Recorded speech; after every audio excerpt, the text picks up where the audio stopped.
Syederalun, jajaran kepolisian daerah atau Polda Jawa Timur mengaku sudah mengantongi ciri-ciri pelaku perampokan di rumah dinas Wali Kota Blitar yang terjadi pada Senin 12 Desember 2022 dini hari.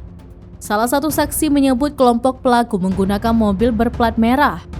Hasil pemeriksaan saksi, pelaku terdiri dari 4-5 orang. Ada saksi yang menyampaikan bahwa pelaku memakai topi berwarna hijau, berambut cepak dan memakai bahasa Indonesia saat berkomunikasi.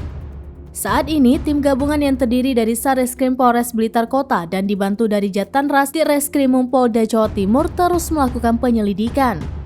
Diberitakan sebelumnya, aksi perampokan terjadi di rumah dinas Wali Kota Blitar di Jalan Sodanko Supriyadi, Kota Blitar, Jawa Timur pada Senin 12 Desember 2022 dini hari. Komplotan perampok sempat menyekap Wali Kota Blitar Santoso, istri, dan 3 anggota Satpol PP yang bertugas menjaga rumah. Pelaku juga dilaporkan merusak CCTV yang berada di sekitar lokasi kejadian.